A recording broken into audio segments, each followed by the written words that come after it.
강경대처, 이게 북한과 중국에 대한 경고 메시지다. 북한에 대한 선제 타격 혹시 이루어지는 것 아니냐, 이런 얘기들이 나오는데요. 세종연구소 홍현익 수석연구위원 연결해 봅니다. 안녕하세요. 네, 안녕하십니까. 네, 트럼프 대통령이 대외 문제에 대해서 불가피한 개입은 최대한 자제하겠다. 그동안 그렇게 얘기를 해왔고, 신고립주의 이런 얘기까지 나왔는데 전격적으로 시리아에 개입했습니다. 이거 예상하셨어요? 네, 여러 가지, 미국의 국익상 유리한 측면이 있다라고 이제 충분히 판단을 한 것 같습니다. 득실을 따져볼 때, 네. 이번에 공습하는 것이 미국에 상당히 유리하다. 이렇게 생각한 것 같은데요. 어떤 점에서요? 러시아에게 지금 세계적으로 많이 지금 밀리고 있어서, 예. 타임지 올해 인물도 푸틴 대통령이 많이 차지하고 막 그럴 정도거든요. 예. 그런 예. 상황에서 시리아에서 러시아가 시리아 정부를 도와주고 있기 때문에 예. 러시아에게 일침을 가하고 미국의 입장에서는 전 세계의 질서의 주도국이기 때문에 예. 이 대량 살상 무기 중에서도 화학 무기, 특히 또 북한이 김정남을 화학 무기로 살해했잖아요. 그렇죠. 그러니까 이 연관이 되기도 하기 때문에 중국과 북한을 동시에 겁을 줄 수 있는 아주 확실한 정책이다. 그리고 네. 지금 트럼프 대통령 미국 국내에서 지금 인기가 많이 떨어졌어요. 예, 예. 의료보험에다가 러시아와의 커넥션 문제, 또 국경에 장벽 세우는데, 그래서 이제 경제 문제라든지 살려야 되는데, 시진핑 주석한테 많은 거 양보받기 위해서 이런 전격적인 군사행동한 것 같습니다. 러시아, 중국, 북한 모두에 대한 압박, 이렇게 되겠군요. 네. 네. 근데 당장 러시아가 미국의 이 시리아 공습 이후에 유엔 안보리 긴급회의 요청하겠다 이렇게 반발하고 있고, 언급하신 것처럼 러시아는 시리아 정부군을 지원하는데 미국은 시리아 정부군을 공격한 거니까 이게 그럼 시리아가 완전히 국제전 양상으로 가버리지 않을까요? 그럴 가능성을 배제할 수는 없는데요. 아하. 기본적으로 깔려 있는 게 푸틴하고 트럼프하고 굉장히 밀월 관계이기 때문에, 물론 지금 국무장관은 아주 칠럽하고요. 단지 이제 국가안전안보보좌관, 이 사람이 러시아와의 커넥션 관계로 지금 경질됐기 때문에 예. 트럼프도 상당히 어려운 입장인데, 내심으로는 국무장관이나 트럼프 자체가 칠러 성향을 지금 갖고 있기 때문에 예. 큰 문제가 될 것 같지는 않고요. 국제사회의 지탄을 받을 수밖에 없는 화학무기 사용이니까 공습이라는 응징 정도는 충분히 할 수 있는 건데, 그걸 더 확대해서 시리아 내에서 미국과 러시아가 맞붙는 이것까지는 안 갈 거다. 예, 특히 가장 큰 이유는 IS라고 하는 공동의 적이 있거든요. 네네. 사실 시리아 정부에 대해서는 미국은 시리아 정부 나가라는 거고, 러시아는 시리아 정부를 보호하려고 하는 건데, 그 문제에 있어서는 대립하지만 더 큰 문제인 테러와의 전쟁은 같이 하고 있기 때문에 예. 미국과 러시아가 정면 대립하는 건 둘 다 이롭지 않죠. 네. 자, 시리아 문제는 그 정도 정리하고, 우리한테 정말 관심사는 이게 북한에 대한 선제 타격으로까지 연결되는 거냐, 그런 얘기가 솔솔 나와서요. 홍 박사님 어떻게 보세요? 틸러슨 국무장관이 며칠 전에 북한이 미사일 발사해서 시진핑과 트럼프한테 도전적인 이제 모습을 보였는데, 여기에서 더 이상 말할 게 없다. 예. 이제 말로 안 하고 행동으로 하겠다라고 했고, 그랬죠. 트럼프 대통령도 아베하고 이제 통화를 하면서 모든 게 테이블에 올려져 있다, 이렇게 얘기를 해서, 지금 이게 북한과 시진핑 주석을 양쪽을 다 확실히 경고하는 것은 사실이지만, 예. 그렇다고 미국이 북한에다가 진짜 공습을 한다 그러면 1994년에 우리가 익히 봤듯이, 예. 클린턴 대통령도 당시에 94년에 공습을 하려다가 한국 정부 김영삼 대통령이 말리기도 했지만, 예. 그것을 백악관에서 검토를 해보니까 엄청난 비용과 수백만의 살상이 연상이 되고요. 예. 그렇기 때문에 94년에도 못했는데, 그때보다 북한의 핵 능력이 지금, 당시에는 핵이 없었는데 예. 지금 핵무기 15개, 20개 갖고 있다는데, 지금 무력 행동한다고 하는 거는 너무나도 국제정치적인 상식이 아니다. 예. 시리아와 북한은 전혀 다르기 때문에 예. 이것은 그야말로 협상술로 내세우는 거지 실제로 감행한다고 보기는 매우 어렵습니다. 네.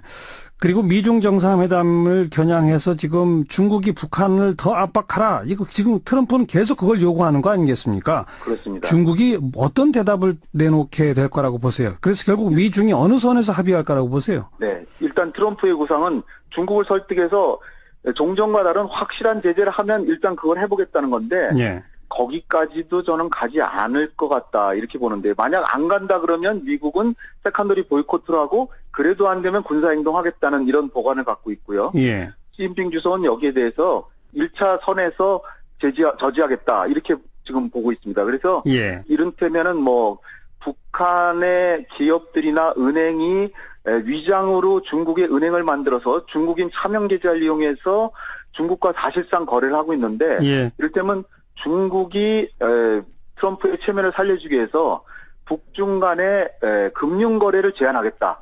인도선에서 뭔가 타협을 찾고요. 예. 트럼프도 내심 지금 북핵 문제 중요하다라고 계속 그러지만 예. 오바마 대통령도 다 생각해 본 대안들인데요. 네. 결국 트럼프도 이걸 강압적으로 중국을 움직이지 못하고요.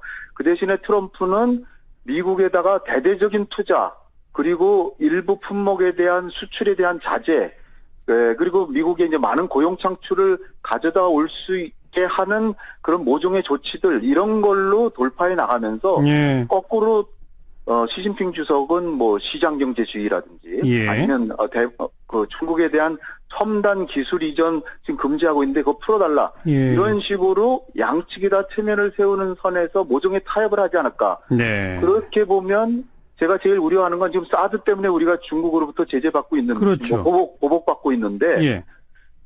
이거를 과연 트럼프가 얘기를 할까 저는 그거 자체가 지금 걱정입니다. 트럼프 머릿속에는 예. 미중 간의 무역 역조 개선하는 게 훨씬 더 중요하기 때문에 예. 과연 한국의 입장을 100% 대변해서 알겠습니다. 한국에 보복하지 말라 이렇게 안 하지 않을까 하는 게 제 우려입니다. 북핵 문제, 사드 문제 이런 게 시끌시끌하지만 정작 미국과 중국은 경제적인 타협 그게 또 핵심이다 이 말씀이군요. 네. 그렇습니다.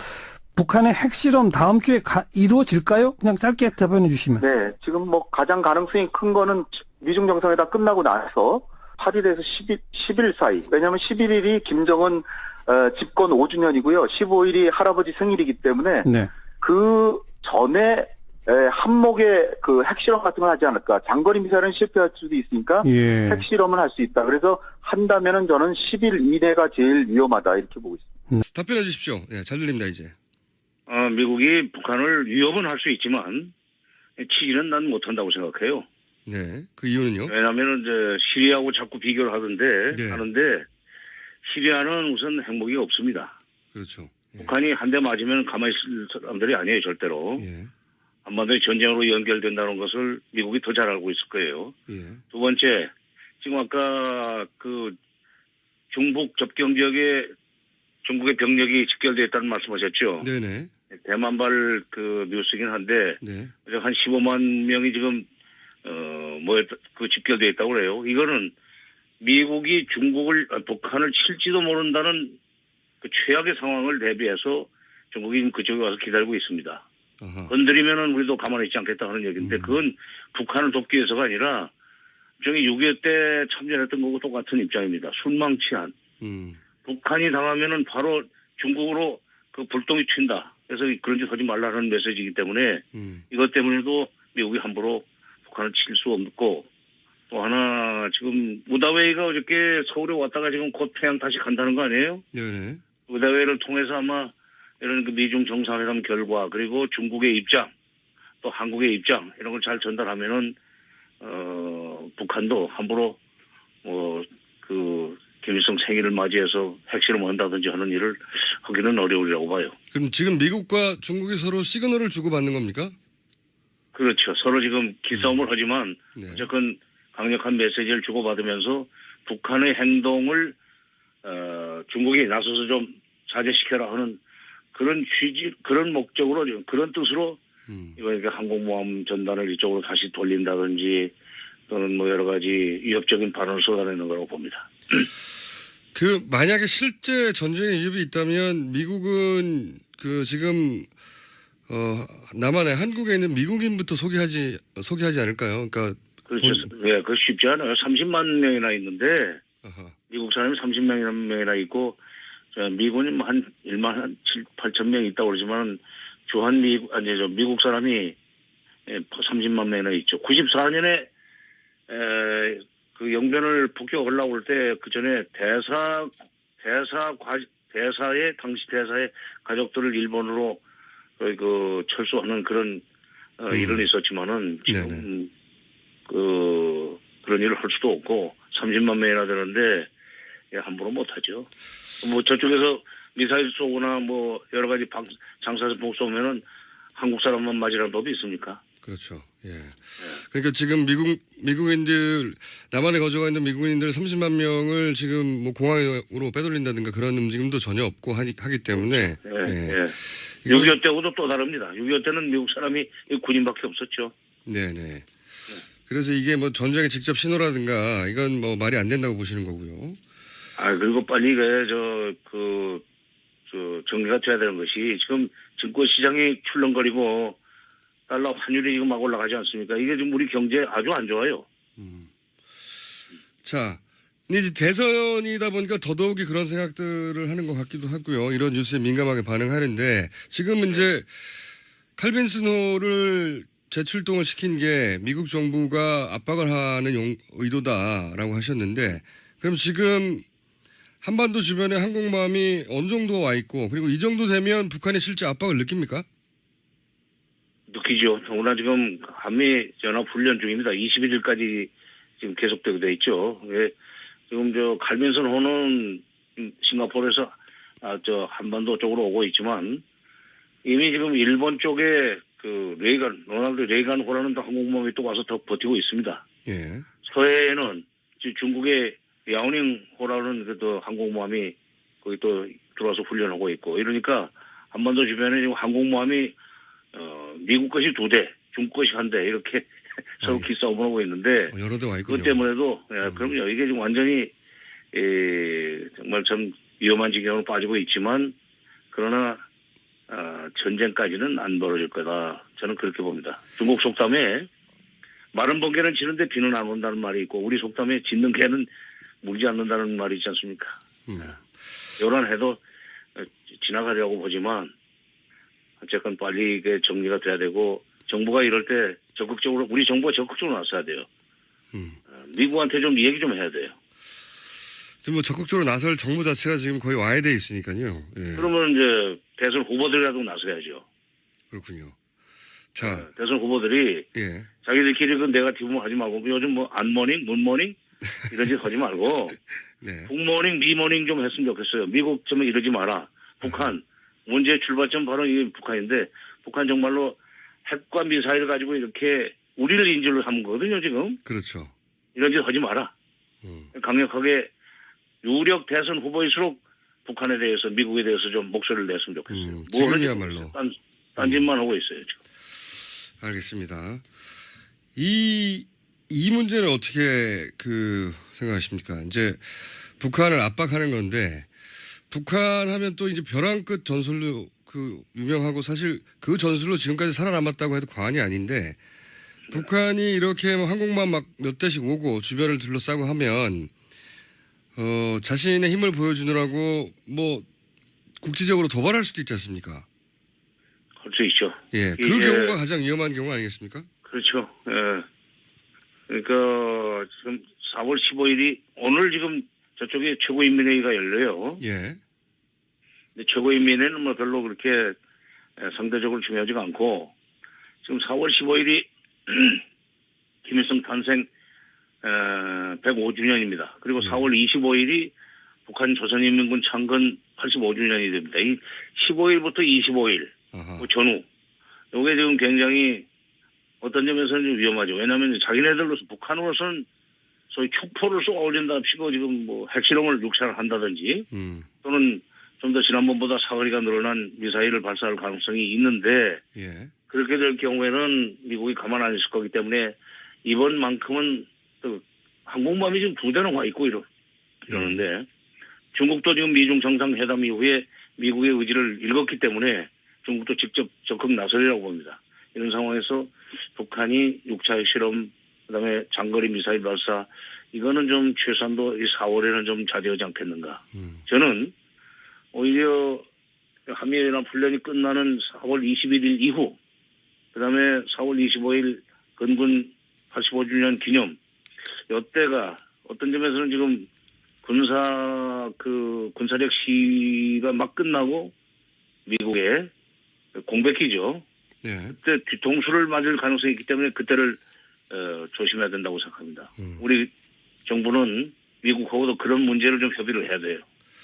그렇군요. 근데 제가 이제 말씀 듣다 보니까 그렇게 뭐 핵실험이라든가 큰 액션이 아니라 아주 사소한, 북한 입장에서는 힘의 과시, 이런 것들도 미국은 지금 트럼프 정권 초기이기도 하고 북한에 대해서, 첫 번째 액션이기 때문에 미국도 과잉 대응을 하고 이렇게 해서 상승장을 일으키고 이런 게 가장 걱정되는 시나리오 아닐까요? 그렇죠. 이제 언제든지 전쟁이라는 것은 합리적인 판단으로 일어나는 것이 아니고 예. 오판으로 시작이 되는 건데 북한이 그럴 수 있는 가능성은 있습니다. 그러나 이럴 때 우리 정부는 말할 것도 없고 대선 주자들도 그런 짓 하지 말라는 강력한 메시지를 북한에 좀 보내야 돼요. 아까도 말씀드렸지만 자기들끼리 그 네거티브를 하고 그러지 말고 이럴 때는 좀 모일 수는 없지만 한 목소리로. 알겠습니다. 네? 예. 예. 자, 이거는 어떻습니까, 그러면? 아까 이제 우다웨이, 중국 외교부의 한국 특별 대표죠. 사무 네. 특별 대표. 이 우다웨이가 서울에 들렀다고 말씀하셨는데, 예. 그러면 이 중국의 우다웨이가, 중요한 역할을 해야 하는 상황이네요. 어떻습니까? 좀 평양 간다고 그런 것 같아요. 평양으로, 서울 갔다가. 들려서 평양 들린다고 그러는데 예. 아마 미중 정상회담 결과를 설명하면서 위험한 짓 하지 마라. 이번에는 6차 핵실험을 하거나 장거리 미사일 발사하는 경우에 정말 미국이 가만히 있지 않을 거다 하는 메시지를 전달하겠죠. 미국이 또 중국에 그런 부탁을 했으니까 그 정도 어떤 점에서는 역할을 해줘야 미중 간의 무역 분쟁 면에서 중국이 조금 반대급부를 받을 수 있을 거 아니겠어요? 그러니까 안보 문제에서 중국이 역할을 좀 해주고 예. 미국 요구하는 역할을 해주고 그다음에 경제 문제, 무역 문제에서 중국이 좀 챙길 걸 챙겨야 된다면 우다웨이가 확실하게 평양에 가서는 김정은 북한한테 뭔가 강력한 메시지를 전달하려고 합니다. 또 그렇게 해야 되고 또 그런 주문을 또 우리 정치권에서 좀 해야 돼요. 우다웨이 확실하게 좀 해달라. 그렇군요. 이왕 갈 바에는. 우다웨이가 괜히 서울에 들렸던 게 아니군요. 서울 갔다가 이제 평양에 가는 거군요. 예. 그렇죠. 네. 알겠습니다. 얼마 전에 있었던 이제 미중 정상회담 취지도 설명하고 서울에 와서도 이야기를 하고 그리고 메시지 들고 평양으로 갈 것이다. 예. 예. 중국 채널이군요. 우다웨이가. 자, 그러면 이건 어떻습니까? 북한 김정은은 이제 중국 얘기를 잘 안 듣는 걸로 그동안 평가됐는데 이렇게 우다웨이가 평양에 가서 얘기를 하면 이번에는 중국의 이야기를 들어줄까요? 이번은 미중 정상회담 직후이기 때문에 그리고 지금 여러 가지 미국의 전략 무기들이 막 여기 지금 한반도 주변에 배치가 돼 있잖아요. 예. 그래서 이번에는 중국의 말을 그냥 무시만 할 수 없을 겁니다. 그렇군요. 자, 북한이 그렇게 네. 물론 무모하지만 예. 결정적인 순간에 죽을 짓을 안 합니다. 아직 그 사람들 그거 선택하는 거 보면은 절묘해요. 내가 지금 94년에 복격설이 나왔을 때 김일성이 그 당시는 김일성이 살았을 때인데 남북 정상회담 제안하는 거 보고 참 귀신 같다 하는 생각이 들었었어요. 조심할 겁니다. 아마. 벼랑 끝 전술이긴 하지만 자신들이 결정적인 순간에는 자기 걸 챙기고 극단적인 선택을 하지 않는다. 이때까지 역사를 보면 그런 말씀이시군요. 그럼요. 예. 상대방을 봐가면서 하죠. 예. 벼랑 끝 전술도. 그건 뭐 당연한 것 같습니다만 지금 이 부분은 어떻습니까? 아까 이제 4월이 굉장히 이제 북한으로서는 중요한 날들이 많고 그리고 이제 이 기간을 주목해야 한다고 하셨는데 한미훈련이 21일 날 끝나는데 네. 한미훈련이 끝난 이후에 북한이 무슨 움직임을 가지거나 그럴 가능성은 없을까요? 그렇죠. 가령 이제 장거리는 아니라도 서해상으로 동해상으로 좀 거리가 좀 나가는 미사일을 쏜다든지 이럴 수 있는 가능성이 있죠. 그게 예. 미국과 한국에 대한 일종의 경고인데 예. 그럴 가능성도 있기 때문에 그 이후까지도 한미는 협조하면서 그런 무력 도발이 일어나지 않도록 사전에 메시지를 보낸다든지 이런 조치를 좀 해야 된다는 말씀입니다. 알겠습니다. 계속 말씀하신 게 전쟁 가능성은 매우 낮지만 그렇지만 우리 정부에서 혹은 유력 대선 주자들이 이 상황을 관리해야 된다고 말씀하셨는데 지금 현재 황교안 대통령 권한 대행이 할 수 있는 일은 없습니까? 별로 없을 것 같아요. 하는 거 보니까 미국 대통령이 전화하는 거나 받고 앉았고 뭐 힘을 쓸 수가 있습니까? 아니 웃으시는데 난 지금 그러기 때문에 내가 지금 답답하신 거군요. 대선이 한 달도 안 남아있고 당선되면은 한 달 이내에 취임할 사람들이 예. 그러고 싶으면 이럴 때 목소리를 내라 이거예요. 알겠습니다. 오늘 말씀 감사합니다.